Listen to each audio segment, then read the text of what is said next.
Today, there are a lot of people getting into the real estate industry. And people get into real estate for a variety of reasons. Some people start because they just love houses, they love properties, and they're passionate about helping people select the best homes that they might be able to live in. Other people get into it because they love people and they want to serve others and they want to be around people and they feel that they'd thrive in an environment where they were interacting. Some people get into real estate because they had a bad experience. Maybe you were served by a realtor previously and they didn't do a great job. And that left a taste in your mouth that you wanted to do something better and create a difference for others. Finally, sometimes people got into the business just because they wanted to make some money and they heard that this was a good hustle. Regardless of why people got into real estate, the reality is that most of them don't make it. About 80% of people who get a real estate license don't renew their license after 2 years. That means that 4 out of 5 people who get their license don't make it in this industry more than a couple years. Looking at this, it's confusing. If 2 people have the same level of motivation or the same reason for being in real estate, why does one succeed and the other fail? If the most personable and engaging person you know gets into real estate, you might think that they'd be successful, but that's not always the case. Or you might look at someone and think that they're organized and they make a great business person, but they fail miserably when they get into real estate. So if this doesn't make someone successful, then what is it that does? I'm Sean, and I'm a real estate coach and trainer. On this channel, I share what success in real estate really looks like from the inside. If you find this useful, hit the like and subscribe so we're easier to find. And if you want to dig deeper, you can use the link in the top of the description. Connect with me, we can chat about starting a career in real estate, or if you have a business that you want to grow, I can share some strategies on how you can do that. Ultimately, there are many factors that determine whether or not someone will be successful in real estate, and yet they don't all bear equal weight. Likability is an obvious factor. If you have ease at making people comfortable with you, if you're good at making a connection and having people feel like they can trust you, those things are obviously going to make a difference because we are asking people to trust us with one of their greatest assets. So in real estate, if you are great at making personal connections, that will absolutely make a difference. Another thing that could make a big difference is having experience in real estate. So if you've bought and sold multiple properties, if you're familiar with the contracts or the process, or you're a great negotiator, these kinds of things would absolutely make a big difference in how comfortable you would be getting started. Many people lean on experience in either design or construction.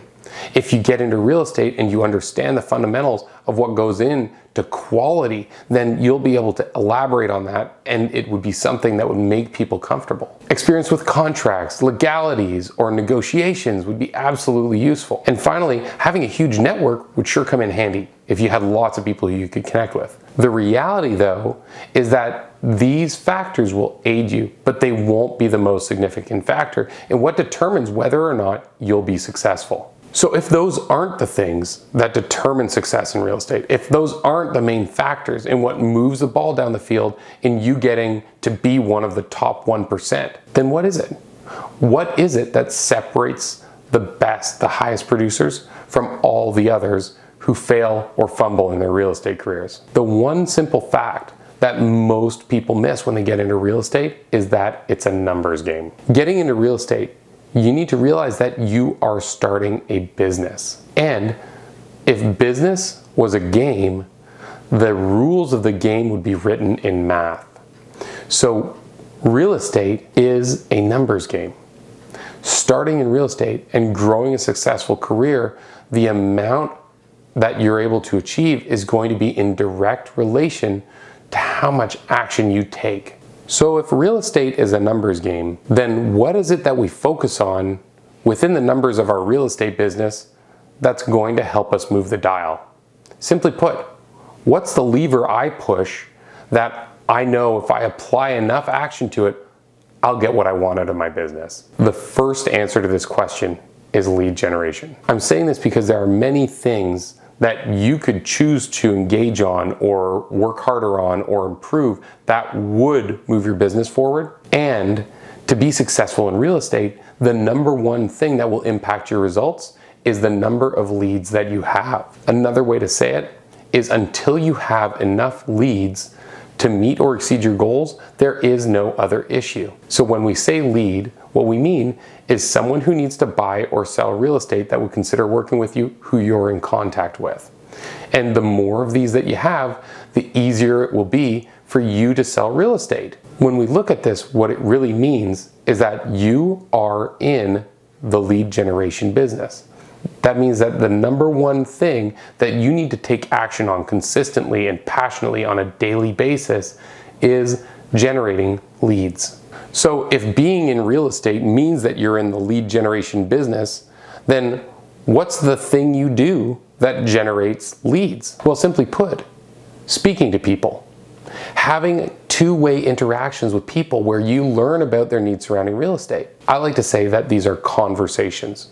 As a real estate professional, you need to be having conversations every day with people who you can ask if they need to buy or sell real estate. And when I say it's a numbers game, the reason that I say that over and over and over again is because this takes time. The number of people that you speak to will be a direct relation to the number of people who put their hand up to do real estate with you. So the more people that you speak to, the more leads you'll get, which in turn will mean that you will have more opportunities to make money. The agents who are the most successful dedicate the majority of their time to these activities, to having conversations, to engaging in dialogues, and to speaking with people. This is a discipline. If you are going to spend the majority of your time that you work on your business engaging with people, it will be repetitive, it will be time consuming. You might spend 3 to 4 hours every single day of the week having conversations on the phone, on social media, by email, by text. And the difference between agents who are highly successful and agents who never get started often is literally just the discipline of being able to make that many conversations take place. So how many people do you need to speak to? Well, generally, I can share that it differs from person to person. Some agents I coach speak to as few as 10 people per week, while others speak to over 150 people a day. And the difference in what you need to do in order to hit your goals depends not only on the goals, but it also depends on your skill level, how long you've been in the business, and who you're speaking to.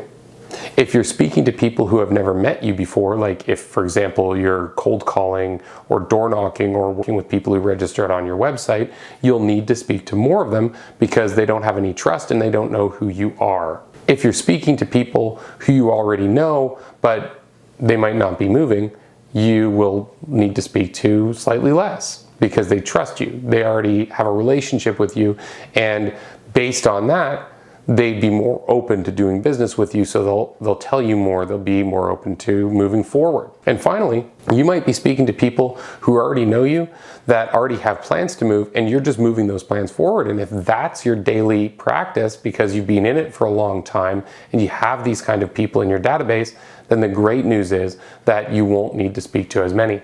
For every person that you do speak with, realize that chances are you'll need to reach out more than once.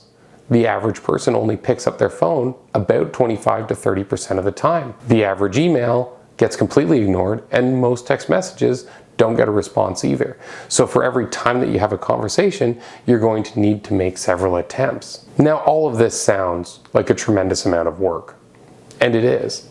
So when we share this with people, often we'll hear things like, I prefer to work by referral, or I don't want to bother strangers, or I'd like to just wait for my family to call me. And unfortunately, the reality in real estate is that every person will typically already know 3 or 4 other real estate agents. So even though your friends and family might love you, they might already have another realtor that they've done business with before, they trust and like as well, that might predate you. So in real estate, it's up to us, even if we are working with friends and family, to generate the relationship ourselves. It's up to us to engage, and it's up to us to bring value. Otherwise, we may get challenging for them to make the choice, which is unfair to our friends and to our family. If you prefer not to work with strangers, that's okay. But the average person, including you, usually only knows about 150 people. So if you only know about 150 people, that means that there are probably only 3 to 5 of them that are going to move this year.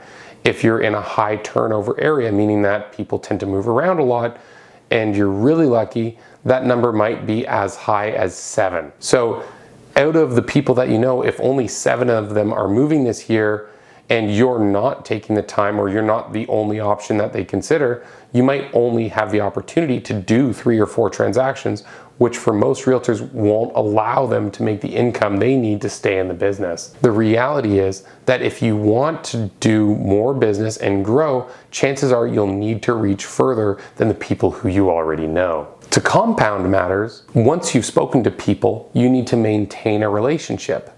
Chances are, if you call someone today, they're not going to be buying and selling real estate tomorrow, and even if they were, you would need to move them forward to actually help them through the process.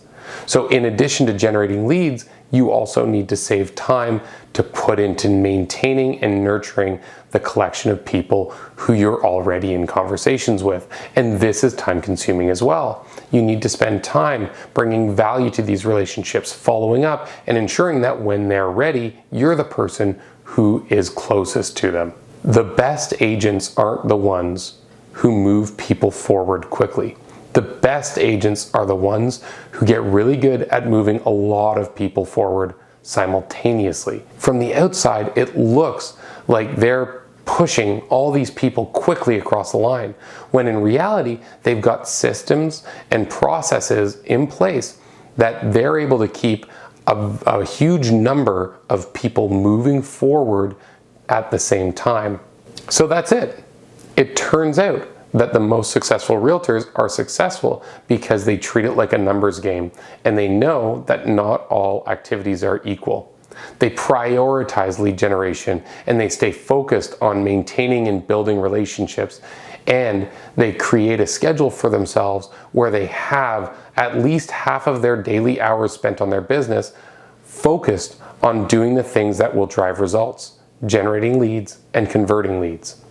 If you make these your priorities, you can do more business without working more hours than the other people who are struggling and failing in the business, because you're doing the highly leveraged activities that will move the lever forward for you with the least effort. I hope this brings you value, and if it's something that you'd like to dig in on, again, feel free to reach out to us by dropping a comment in the comment section below, or you can connect with us using the registration link in the description. Thanks for watching, and stay tuned and subscribe to catch more of our videos.